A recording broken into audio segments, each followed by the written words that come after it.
Welcome back to Ultra Uncovered. I'm Russell Ditzworth, and I'm joined as always by Corinne Chavoy. Today, we're peeling back the layers of an East Coast staple on the November calendar. Starting in 1963, the JFK 50 mile is America's oldest ultramarathon. Yeah, this is an iconic race that I've been really excited to learn more about. But because neither Russ nor I have actually been on course, and the goal of this podcast is to give you a firsthand look into what it's like to run these races, we thought about who would be the best person or people to bring onto the podcast. And I mean, that's not really even a question. We have a duo with us who knows this race just about as well as anyone out there. Welcome, Ian and Emily Torrence. They're going to help us take a deeper dive into JFK 50. And we're going to do just quick introductions on each of them before we jump into the race itself. So I'm going to start with Ian. Ian, I know you through the American Trail Running Association, I guess, and also was an Aravaipa racing teammate with you for at least a year or two. So we have that connection. You're a board member with ATRA. But for those who may not know and who are listening, Ian Torrence is a legend in this sport. You have no less than 233. I'll say that again, 233 finishes on Ultra Sign Up. That's just Ultra Sign Up alone. I didn't even dive into UTMB or anything like that. You've got top 10 finishes at Western States, multiple finishes at Hard Rock 100, and top finishes at pretty much every other classic ultramarathon in the U.S. Not to mention that you have finished JFK 28 times. So I'd say you're probably someone who knows the course pretty well, wouldn't you say? Yeah, JFK was my first ultra in 1994, and I haven't streaked that 28 years. There was a year I DNF'd and a year I did not show up at the start line. So, yeah, not a streak, but yeah, 28 finishes, and going for 29 this year. So amazing. Well, I in those 233 finishes on Ultra Sign Up, I only saw like 2 DNFs and maybe 2 DNSs. So I'd say that's like a pretty damn good track record of finishes. And yeah, compared to that. So, well, thank you for being here, Ian and Russ. Yeah, who else do we have with us? Yeah, and Ian, while that 28 finishes is definitely impressive, I think Emily's two-time wins at the JFK 50 miler is also very impressive. And another thing that I noticed, a 2:32 marathon. So, she really brings the speed, I think, out of the duo. And so I'll be looking to Emily to hear some of those pieces of the course and what she's looking at from that perspective. So, Emily, thank you so much for joining us, and we appreciate you being here. Yeah, thanks for having us. Excited to talk about it and bring my perspective to it. I did come from the heavily road marathoning racing background to JFK, and that was also my first ultra as well in 2012. So, but I have some history before that with the race as well. So we could dive into that later. But yeah. Excited to talk about it. Ian, did you run road before you got into trail, or what is your background prior to ultras? Yeah, so 94 would have put me at 1994 would have put me around 22 years old. Before that, I ran in track and track, cross country, indoor track, outdoor track in college and high school. So okay. I did have a pretty thick running background before tackling JFK, but I actually took some time on the Appalachian Trail between graduating college and running JFK. So I kind of I ran from Harper's Ferry to Katahdin, Maine on the AT, one backpack trip, if you will. And yeah, that hike went over some of the JFK course, and it's part of that area is an area that my dad and I hiked when I was even younger than that. So I'm from Maryland, and it's basically my backyard. So Got it. Okay. Yeah, I was going to ask how you learned about the race, and just because it is kind of an interesting one to have as your first ultra, and knowing that you all live in Flagstaff now, correct? actually, I know we're all over the place. We're actually in Rapid City, South Dakota right now. Oh, wow. Okay. Okay. Very Yeah. cool. But yeah, I didn't know like that you had a background kind of out east, but that would make sense that, Yep. yeah. Okay. Didn't Very you cool. didn't you hear about the JFK while you were on that? Someone mentioned it to you. They're like, "Oh, you're covering so much ground. You should like check this race out." Yeah, I was hiking with guys, and I was just hiking, covering a lot of ground. I was fit, right? So I just graduated college. I was a runner, jumped on the AT, and so I was covering a lot of ground. They dubbed me. My trail name was Slow But Sure, and yeah, people talked about this race that was on the AT, called it JFK, and I really never paid that much attention to it until I finished in Maine, and then came back to civilization and came back to Maryland and was working some odd jobs, and decided to pick up my running career again, and saw a flyer in an outdoor store for JFK. And then that reminded me about what these people were talking about when I was hiking on the trail. So I decided to randomly sign up for JFK, and I had no idea what I was doing, no idea what I was getting myself into. I knew how to run, right? Because I had that college background, but the furthest race I had ever run before JFK was a half marathon. So I didn't do the normal transition from marathon to 50K to 50 mile. I just went straight from half marathon to 50 mile, made that jump. Yeah, I did really well. I loved it. I also liked the training. I knew it would be on a lot of it would be on, well, not all of it, a lot of it, but some of it would be on. So I knew I had to run on the trails to get trail fit, and that was part of that whole process of getting ready for that first JFK. And I love running on the trails. And then I showed up for JFK that first year, and they had like a stack of Ultra Running magazine, black and white versions. It was like 15 pages long, and I grabbed one off a table there at check-in, and then I found in the back that, wow, there's a bunch of other races. No. So it kind of perpetuated itself, and then found myself finishing JFK, doing kind of well, signing up for the next one off the calendar in the back of the magazine. So Well, thank goodness you did well on that first one. Otherwise, maybe we wouldn't have this history here. You found something that was really worked for you. I can't say many people have a bunch of success going from half marathon to 50 miler, but yeah. I do think having the running background helps a ton. And I think that the best ultra runners are just honestly just the best runners as well. So, I mean, Emily, when was the first time you heard about JFK? And being an All-American in college and track and cross country, and just being that kind of a background, what made you want to go that far? Yeah, so I was actually exposed to JFK, I think when I was in high school. So my mom ran the race a couple of times. She ran JFK. Wow. Cool. Yeah. So I remember being on the canal with my dad, crewing for her. And then I remember, late, it was dark when we left for them, but my mom and her training partner, like just trying to roll them into the vehicle and seeing how much pain they're in. I was like, oh my, this seems interesting. But obviously not on my radar at that point in time. But I was exposed. I had been to the race before that. And then, yeah, went the whole route of did my college experience, and I went to Flagstaff to train post collegiately. Ran my 2:32 marathon.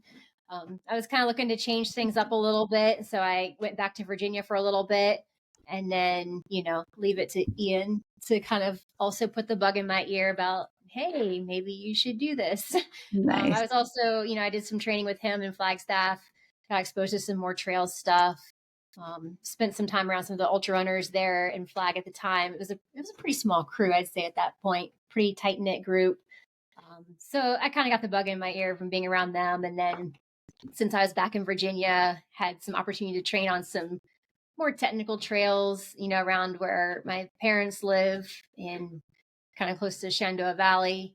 And then also I could get up to the canal though and do some training up there. So work on some of that flat, faster running.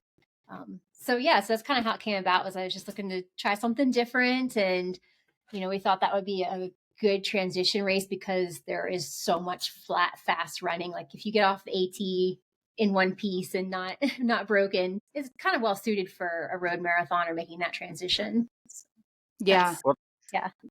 That's a great transition into kind of what I was going to say about my outsider's perspective of the JFK race and the terrain. And really, to me, it looks like a race of three areas. You've got the AT section for the first 15 miles, you've got the towpath marathon, and then you finish off with 8 miles of road.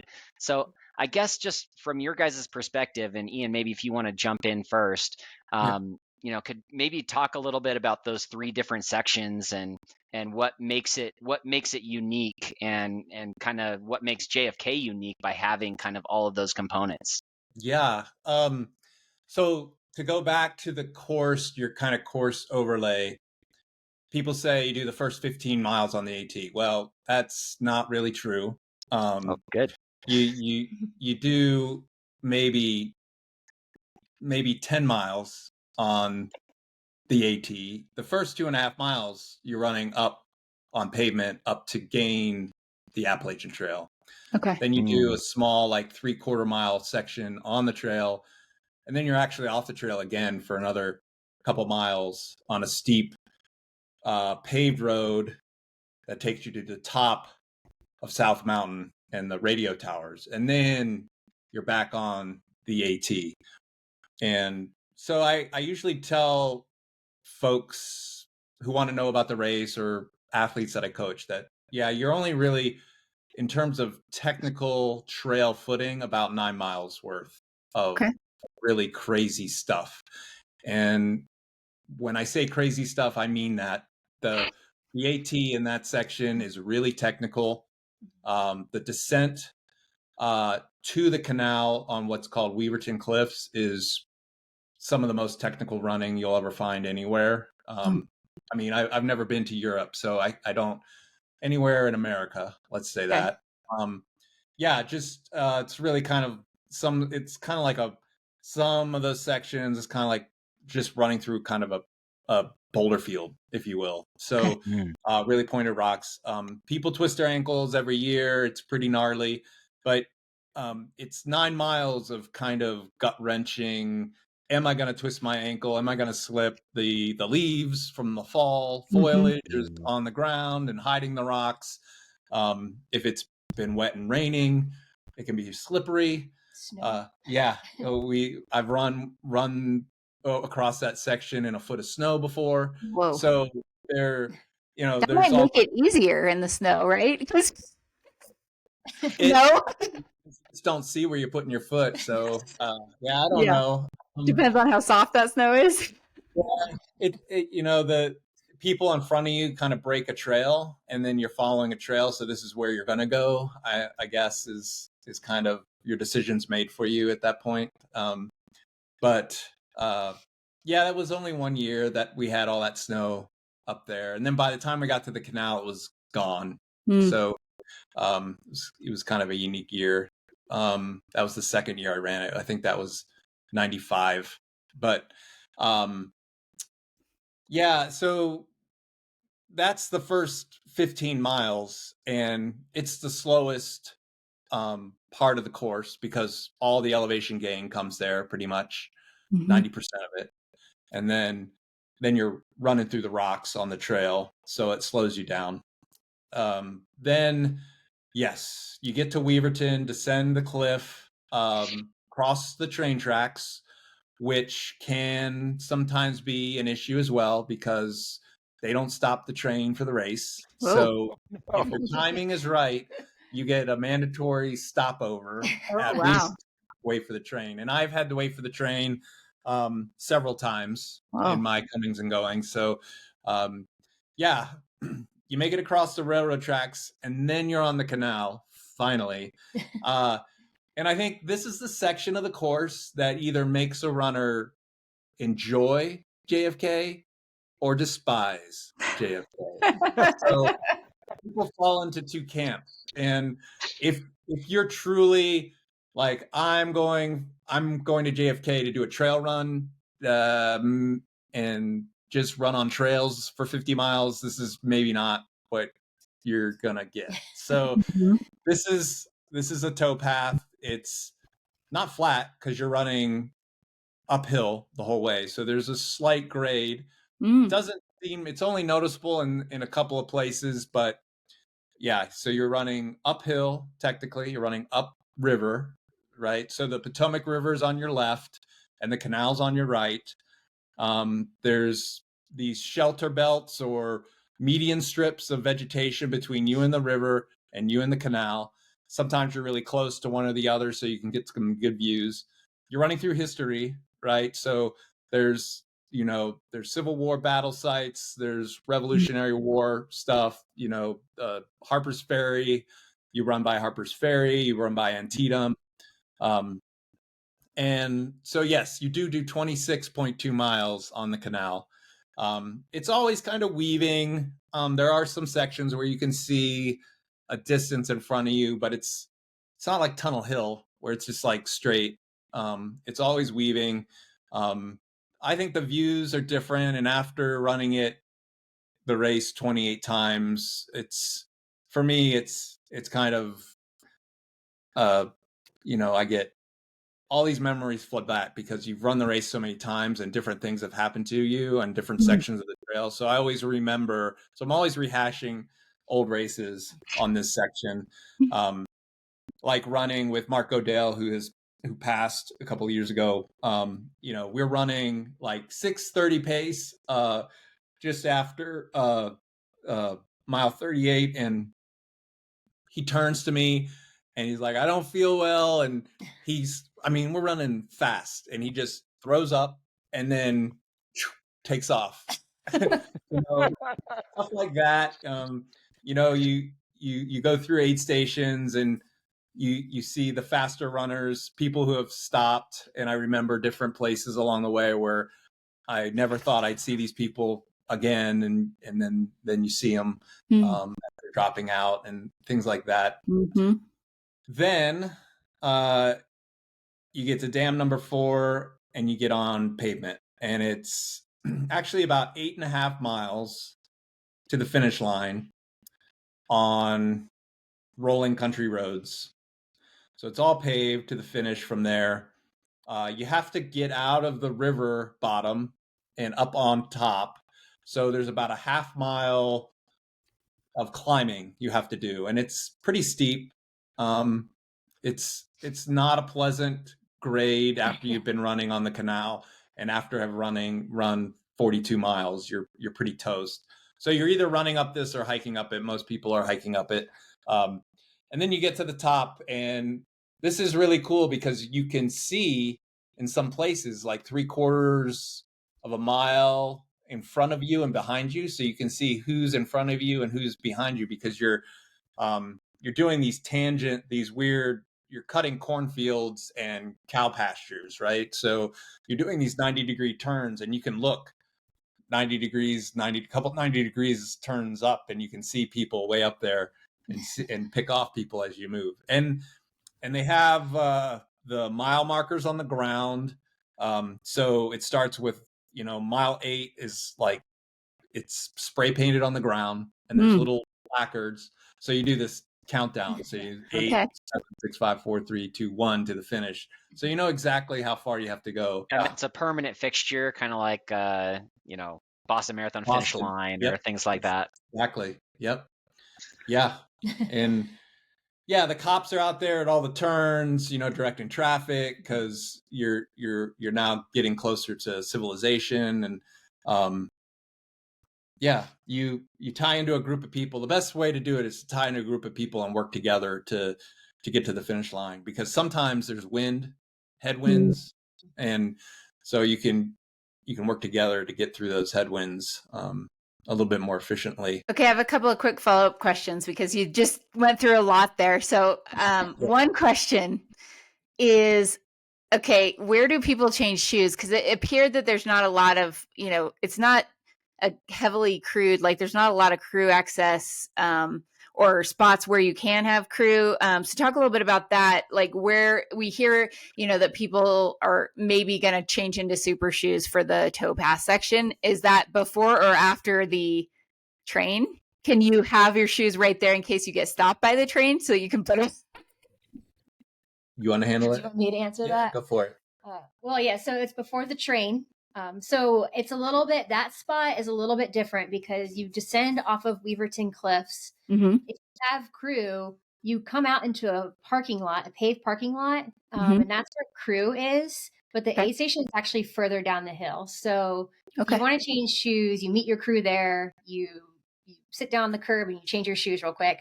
And then you actually have a short trail section, which is, what do you think, it's about a half mile or half mile, maybe another half mile trail. You go underneath the road. It's not super technical, that section, so you can get down in one piece in your super shoes, and then you hit the bottom of that, and that is where the official aid station is and where the train tracks are. Got it.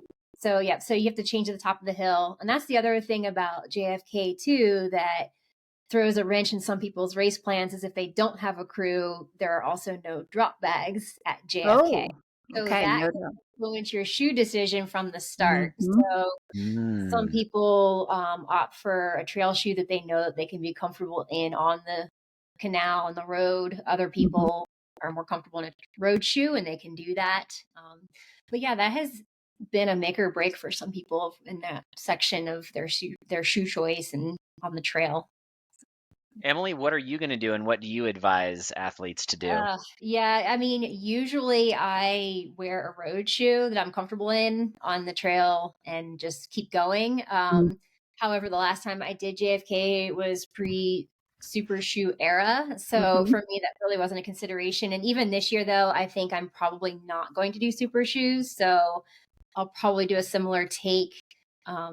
If the weather is really gnarly and the traction on the trail is really bad, then I would definitely consider doing a trail shoe and then changing into a road shoe just because it's not worth risking it. Yeah. Well, we'll talk a little more about gear later on too, but the other question around the course that came to mind was, what about, so the towpath, what is the underfoot of that section? Are we talking like, gravel or like, it's not pavement, correct? Yeah, it's not pavement. I call it hard packed dirt. Okay.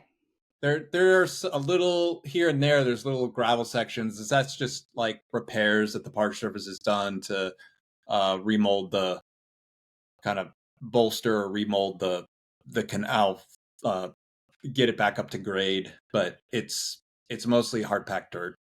Okay. So I just heard, Courtney Olson just set the 50-mile world record at Tunnel Hill. I heard her talking about the fact that it's somewhat soft and therefore she doesn't know how much you get out of a super shoe other than maybe recovery or saving your legs.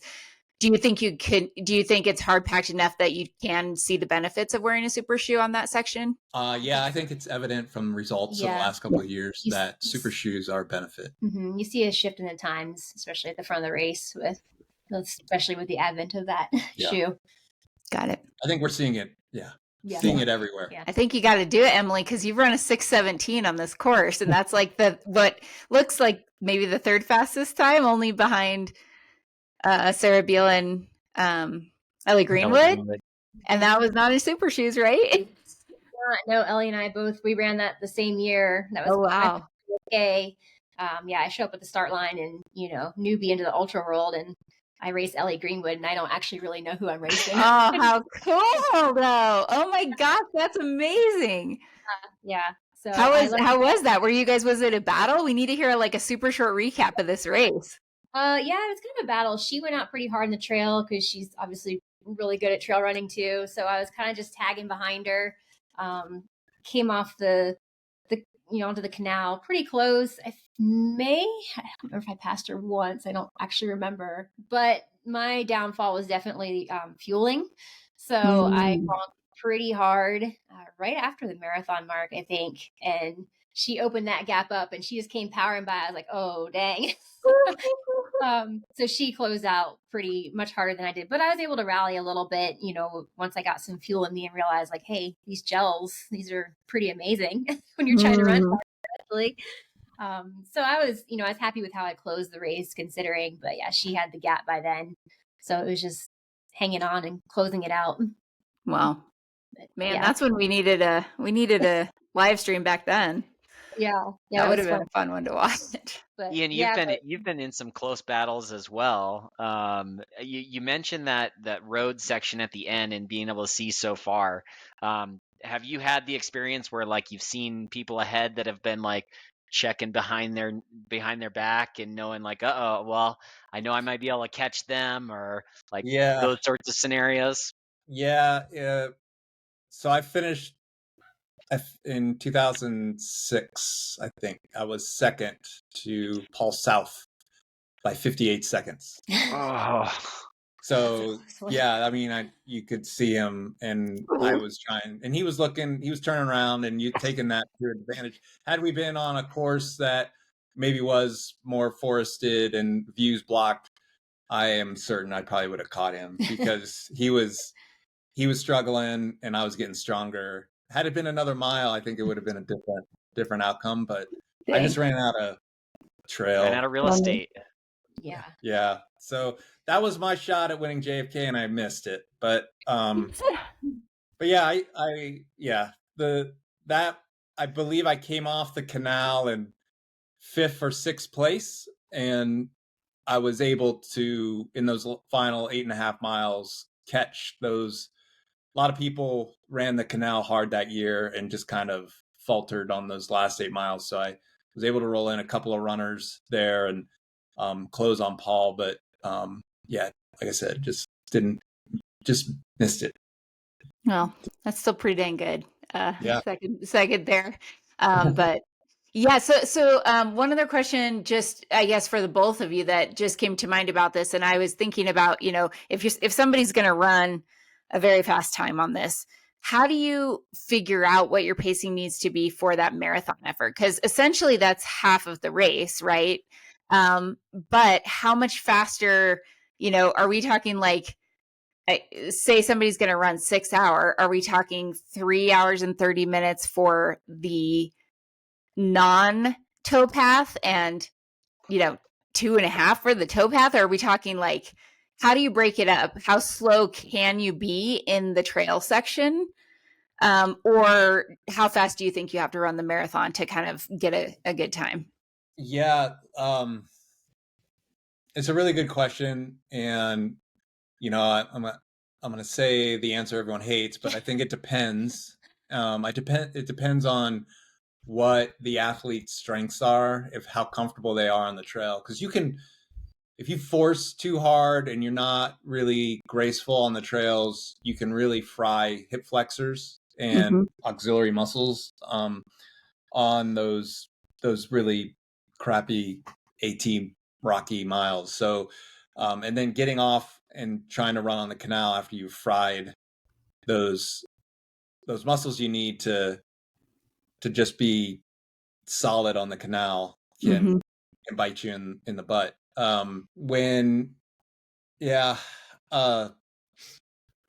If you're strong on the trail, I think you should take advantage of it. And if you're just mediocre on everything, you should just go.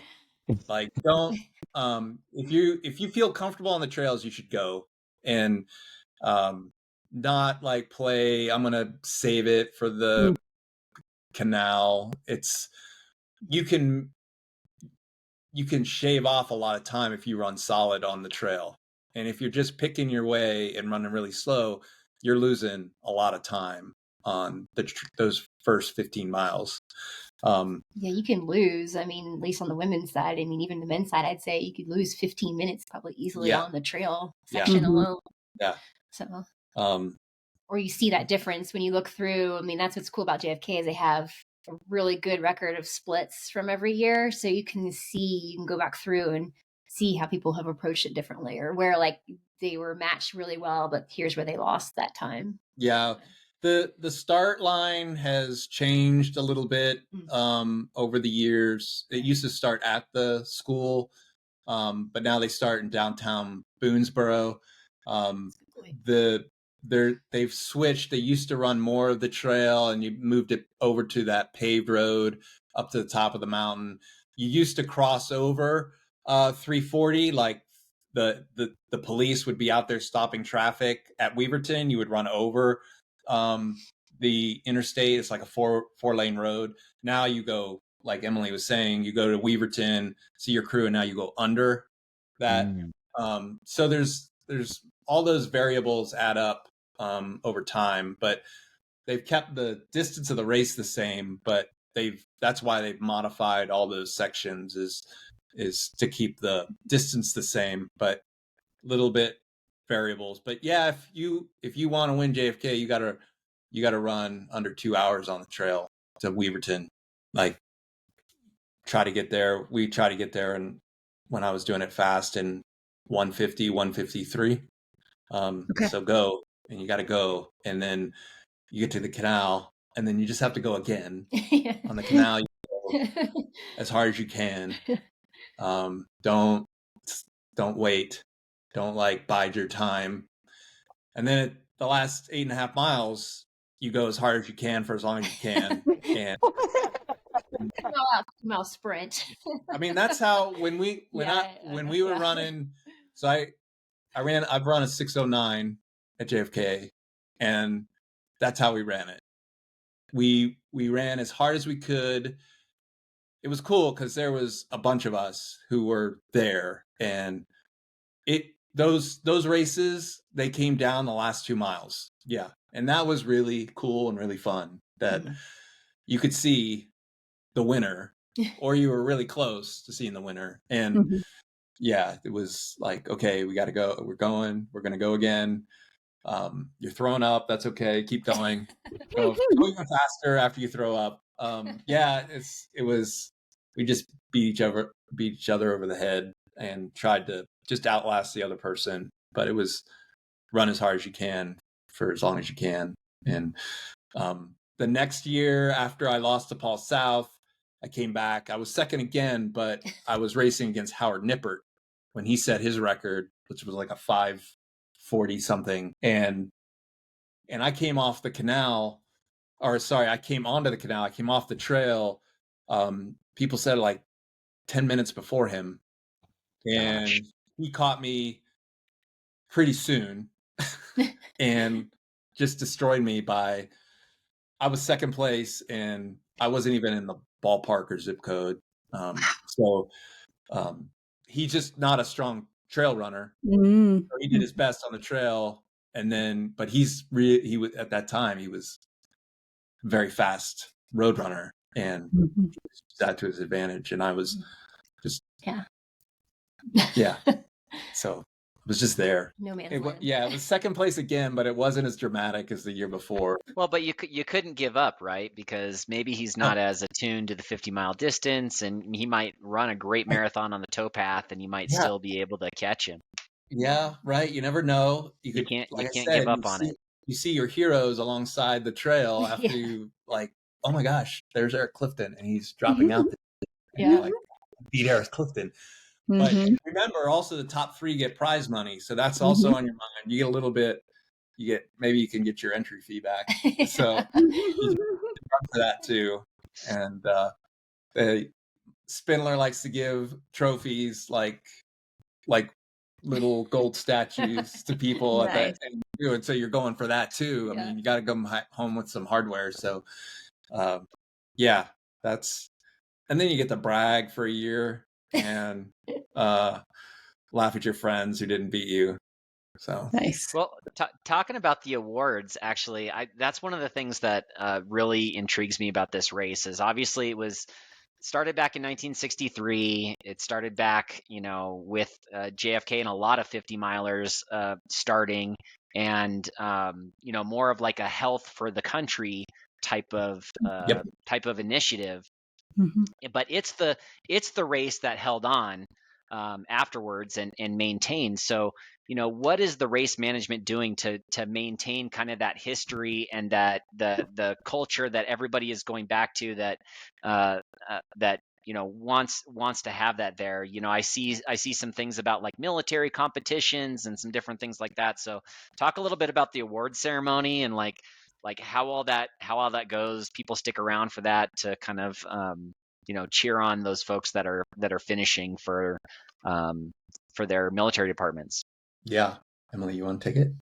Oh, I don't know where to start exactly, but I mean, I will say, to me, it just has a very still an old school feel. You're in a high school gymnasium. You can go in, you can go shower in the locker rooms, change your clothes, get cleaned up. They've always got an array of, food assortment to choose from. So it's just set up so you can kind of just hang out and enjoy being there, and you don't have to, take off right away. But yeah, you go in the gymnasium, you're like, oh man, this is like bringing back memories of being in the high school gymnasium. And then they do, was it top 10 always that they've done top 10 male and female awards. So you get to go get called up and stand up there, which is really cool. But yeah, I think the military aspect is also a big draw, and the team component to that. And so you just go through every year and look at the teams that are entered from the military side, and it definitely draws a big group. You see, it's cool from my side because all these years that Ian has been running, the years that I did not run, I am there crewing. So usually myself and my parents, and you can see some of these teams that actually run the whole way together. And that's pretty cool to me. I mean, not everyone does that, but you do see some groups, military groups, who are doing this together. And I think that brings a sense of camaraderie and something special to the race. I also have lately been seeing more younger groups, like high school groups. I feel like some high school guys. And I think that's something that Mike Spindler also really generates from his side. If you just listen to his most recent pre-race briefing, he's been involved in the race since, 7th, 8th, 9th grade. Yep. He's Wow. been part of the race. And to this day, he still fosters that in terms of trying to bring in a youthful crowd. So, if these kids probably don't do anything else outside of their just high school running, they've done JFK 50. Wow. I think there's some cool elements like that get brought in that maybe not everyone sees, but Mhm. that was off tangent. But I don't know. I just think that brings several different layers to the race. And also all the aid stations are also, that's always a big deal, is the same groups come and do the aid stations. Like red velvet cake is a big thing at 38 special. And Oh, that's Wait, awesome. talk about this more. What is this? so yeah, maybe Red velvet cake. I don't know. It's just I mean, I know what red velvet cake is, but they have it at a certain aid station? Mile 38 at Taylor's Landing, right? They have it. Yeah, they have this red velvet cake, and it's just become a thing, I guess, over the years, where this aid station has red velvet cakes. So you got to get to Taylor's Landing and have that. You Yeah, at so least make it to mile 38 so you can get your cake. So yeah, and I just see the aid stations too. There's always a lot of excitement behind every aid station. They How draw frequent are the aid stations? There's 14 of them on the Yeah. course. Yeah. And so when you're on the trail, they're pretty spread out. Like you could go 9 miles without aid, but on the canal, it's like every 3 to 4 miles. So Nice. That's great.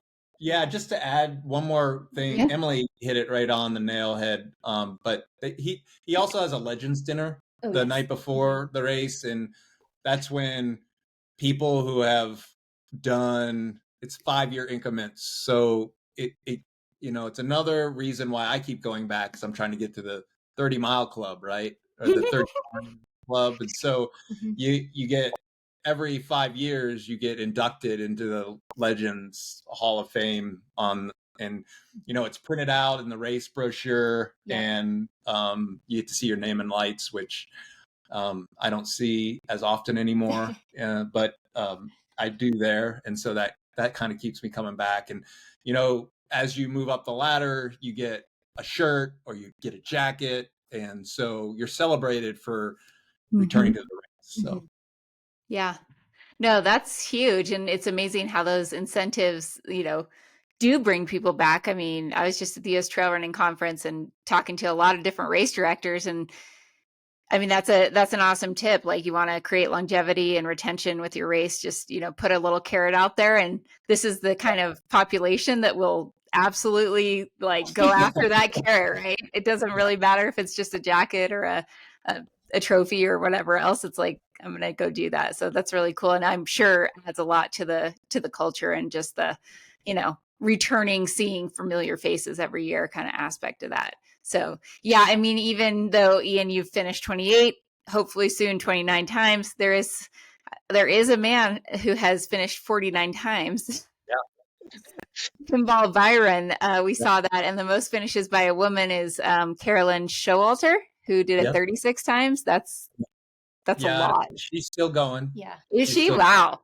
Oh, it's man. Really, the couple times that I went to the Legend Center with Ian, it's really humbling when you go into the room and, Spiller knows who's there and he announces you and he'll point you out like, oh, you were a race winner, like stand up, everyone claps. But it's just still really humbling to be in the room with someone like Carolyn Showalter or, and they're still out there doing it, still accumulating those finishes. You're just like, well, what does it matter? She's awesome. Yeah, it's cool. And Spindler's always filled with stories too. So anytime you're in a room with him, his knowledge of the race and his stories are just off the charts. Yeah. Nice. Mm-hmm.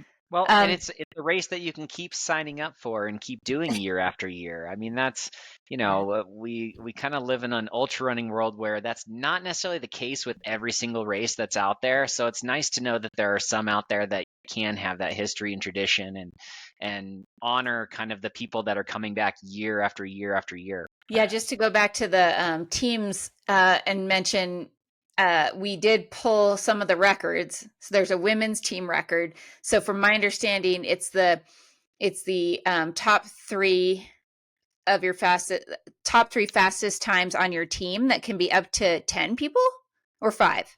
It's 10 for military, 5 for regular. There we go. Okay, yes, because the women's and men's record are comprised of the top 3 times, and the military record is the top 5 times out of the 10 people racing. So the U.S. Air Force in 2012 has the military team record, a combined time of 34:46 for 5 members, 34 hours. And then the men's record's still held by, they called themselves the Coconino Cowboys. There was only one Coconino Cowboy on there, but Walmsley running a 5:21, Mike Wardian running a 5:58, and Jim Sweeney running a 6:28. Yeah. So combined, they're at 17 hours and 48 minutes and 13 seconds. And then the women's team record, I love this name. They called themselves the Tuesday Night Turtles. This is in 2011. So Karen Benway ran a 7:07, Jacqueline Jackman ran a 7:19, and Issy Nielsen ran an 8:20. So their combined is around 22 hours and 47 minutes. So kind of cool things that, like, I love that there is that team aspect, because if you have a group of friends or you have a running club or whatever that you could go kind of after this, it's not like you have to run like the fastest times. It's just like you need to have 3 or 5 strong runners, and there's another kind of goal out there, because the course records are pretty dang stout at this point. I mean, who knows? I know a number of people that are racing this year that are going to go after these, but yeah, Hayden running a 5:18 in 2020, and then Sarah Beal, I think it was her second running of JFK, but ran a 6:05 in 2022. So those are fast. Yeah. Have either of you participated on teams or tried to get teams together for this? Your Coconino Cowboy team members? Yeah, I was on that Coconino Cowboy team. I just wasn't. Oh, yeah.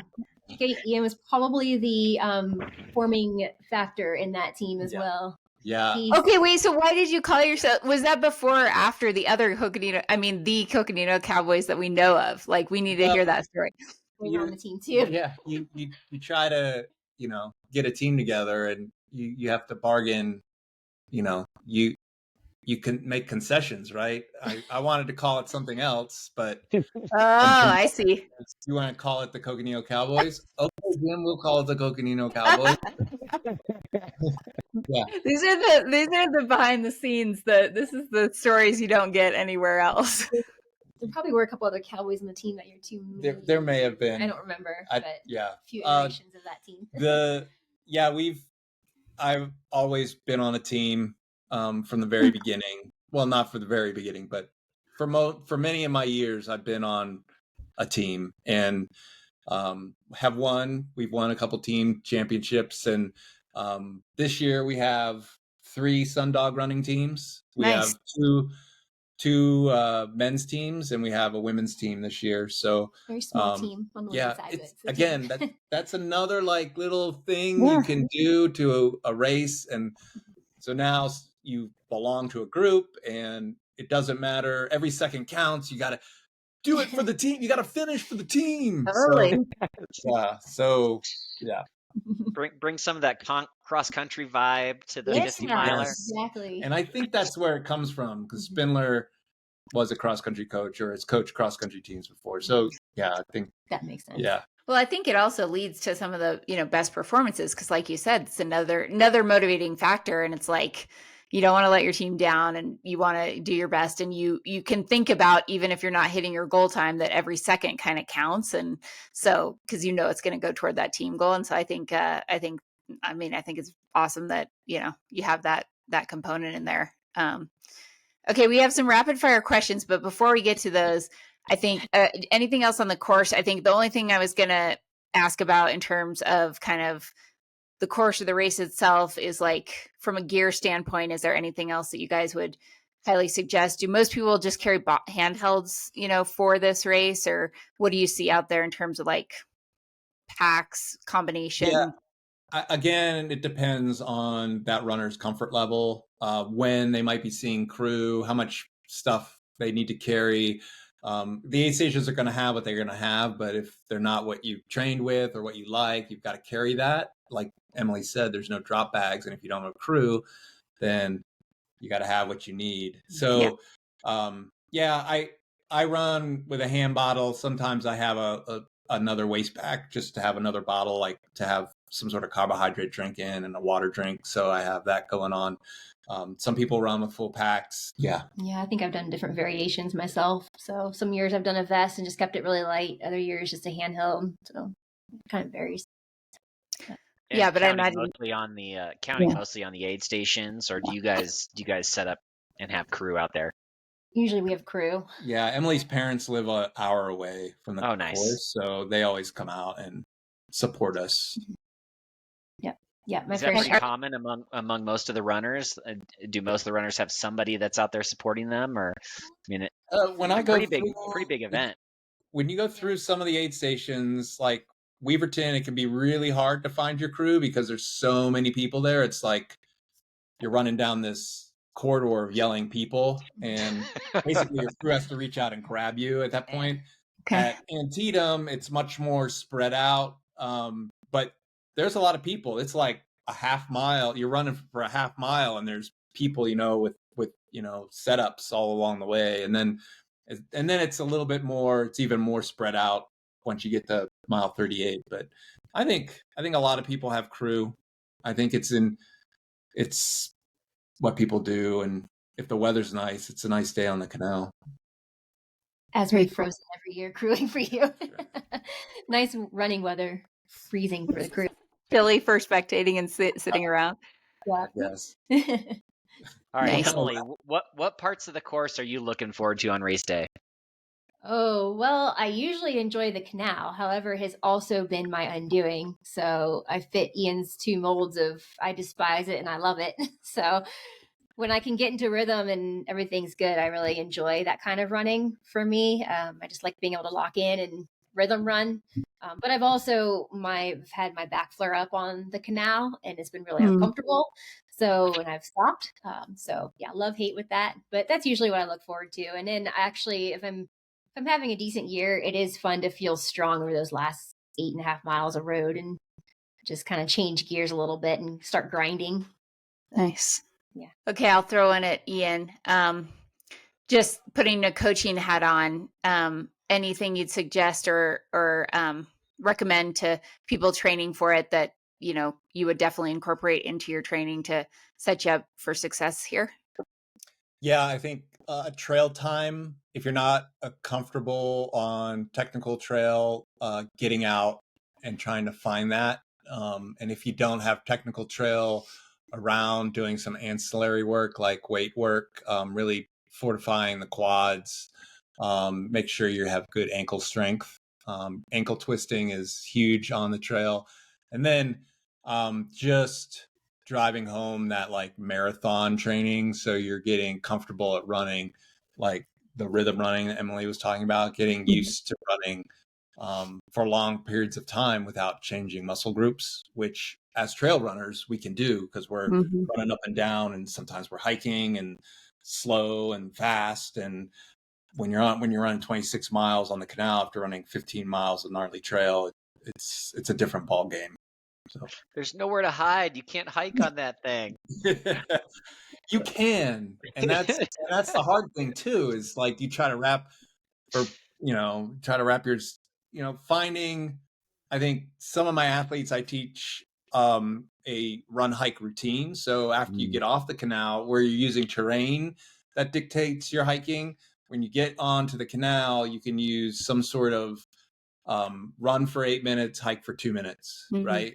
Do that, and it breaks it up, lowers your heart rate, gives you an opportunity to fuel and hydrate, and then you're moving across the course instead of just beating yourself over the head with trying to run.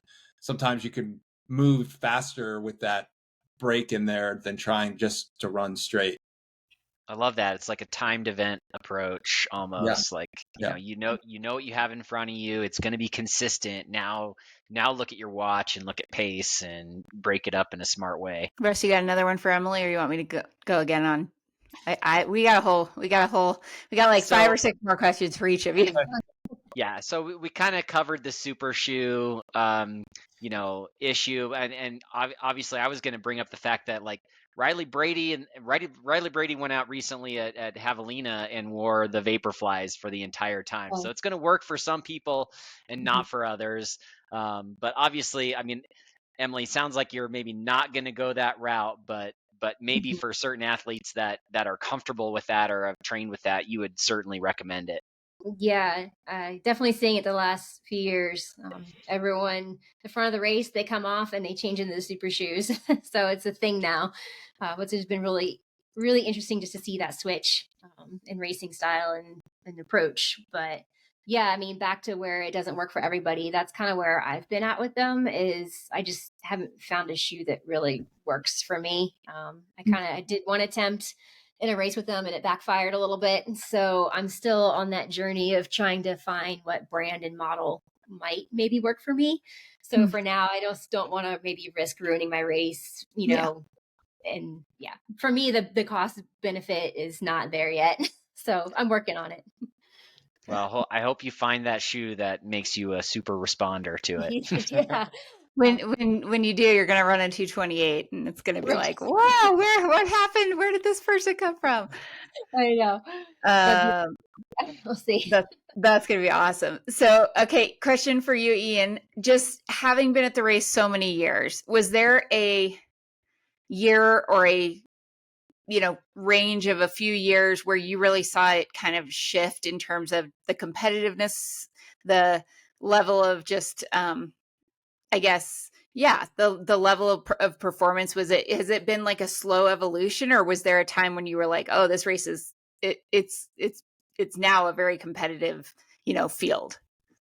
The race has always had a competitive element, but I think the big push, so JFK became a Montreal Cup race, and like 2000, I don't know, I can't remember my years anymore. It was when I ran it, which was, but I don't know how long before. It became a Montreal Cup race, right? And I think that was like the precursor to kind of the series that we see nowadays. And with that, and was it a Western States golden ticket race? Yeah, that's how I got. Yeah. Okay. Yeah. Thanks for the. Yeah, I can't. Remember That's how you got your golden ticket to Western, Emily? Yeah. Oh, nice. Yeah, with 2012 with Ellie. It was a Western States qualifier. Okay. They even be doing? Yeah. Wait, and is that the year then? Was that the following year that she set the record? It was 2013. Was it? Or 2012 was a really strong year for her. She was coming off the tail end of just crushing everything. So it may have been yeah. record year. At Wow. Western. So you're racing her right in the prime, and okay. Wow, that's hardcore. Yeah. That's so cool. Yeah. Super fast. So I think those things ramp this race up, kind of put it in the spotlight, and now it's not a golden ticket race anymore, but it still brings that. Obviously, we're seeing the records fall, right? Year after year. It's still bringing that caliber runner because people want to run fast, and it's a competitive race. There's a lot of people. And you've got to be a jack of all trades, or a jack of all trades Jacqueline of all trades. Yeah, I'm just like, yeah, never mind. No, I know what you're trying to say, but yeah, it's almost superseded the needing to be a qualifier or a golden ticket or whatever, or part of Montreal, to the point where I almost think of it like it's like one of the classic iconic. It's almost like an FKT. It's almost like I want to go prove that I can run, the fastest time on this course, and therefore, just considering all the people that have run it, it's a proving ground in that way. So, yeah, exactly. That's cool. Well said. It's also interesting to me to see some of the people who pop in do JFK, but then that's kind of all they do in the ultra world. So it's oh yeah, I ran fast at JFK. I'm good. Now. But I'll also add that yes, it had its moment there with the Montreal Cup golden ticket thing, but that didn't change the event. It didn't. It's true. It's always been a big race, right? The largest race was actually in the 70s for JFK. The most participants was in the 70s. Oh. So the race is still kind of keeping at the same level. They do things the same way. You see the same people. I just, part of another reason why I go back to that race is because I know what I'm getting. It's like when I go to my favorite restaurant, I order the same menu food. So yeah, it's just, this is comfort to me, and this is comfortable. And I hope that doesn't change anytime soon, at least in the next couple of years. Well, I hope you can keep getting after it each year, and go to the 30, go beyond the 30, and keep crushing it out there, because you're right.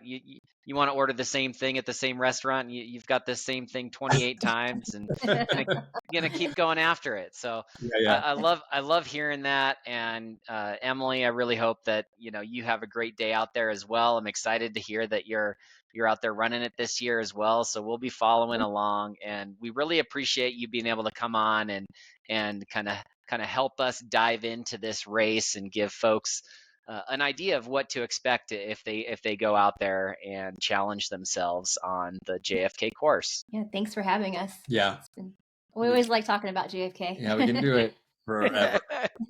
Yeah. No, it's hugely helpful, and I'm sure people are going to get a ton out of this. I think I have one final question. Do either of you think, either of the records are at risk of going down this year? I don't know if you know who's in the race. I know of a couple people that are running it, but any predictions or thoughts on, if the records are at risk? I think the rest, if people are coming, it's always at risk. Weather, it's kind of weather, I think some weather dependency. And right now it's looking pretty optimal, like low 50s, 50 degrees. But there's rain on either side. And so that, that can shift. We're still far enough out. But if it's a nice day, you could see that happen. You can always see that happen. I'm always surprised. I never thought anyone would break Clifton's record. Which was what? It was 5:40. You have to look. He ran it. He ran it in 94. It was my first year. So that was another reason why I just like lost it for that race. Like, these guys are running so fast and these are course records. And I just looked it up. Eric Clifton, he was 36 years old and he ran 6:56 pace overall, which resulted in, what is the overall time here? Oh, it's not giving me the full time. Okay, I'm going to keep looking for it as we're talking. But finish 5:46.22. Yeah. Yeah. People kept trying for a long time, and it was Walmsley that took it down. Mm-hmm. Wow. And So it held all the way into that time period. It was like the 4-minute mile. And once it broke, we did it, then That's awesome. Yeah, Adam Peterman's come out and run a fast one there. Hayden's run a fast one out there. Seth Ruling, I don't know how fast he's gone, but he goes out there a couple times. Yeah. I agree. The records are always at risk, especially now. I mean, you have the super shoe factor, but just in general, people always come looking at it. That's a target, and yep, they're gonna do it. But again, like JFK eats people up, so you never know. It's like JFK eats people up. They're ready to run fast. They come in super fit, and then just one miscalculation on that course, and it can really have a big impact on your race or you not finishing the race. So, awesome. Yeah. Well, I can't wait to follow along from watching the live stream standpoint. That's going to be really exciting for people to be able to see it, and I'm sure Mount Outpost will do a great job with that. So it's cool that some of these races that have never had that kind of visibility will be able to watch. And yeah, like Russ said, we'll be cheering for both of you and your teams. And yeah, thank you guys so much for coming on and talking about it. Anytime. Thanks for having us. Yeah, thank you. Awesome. Thanks.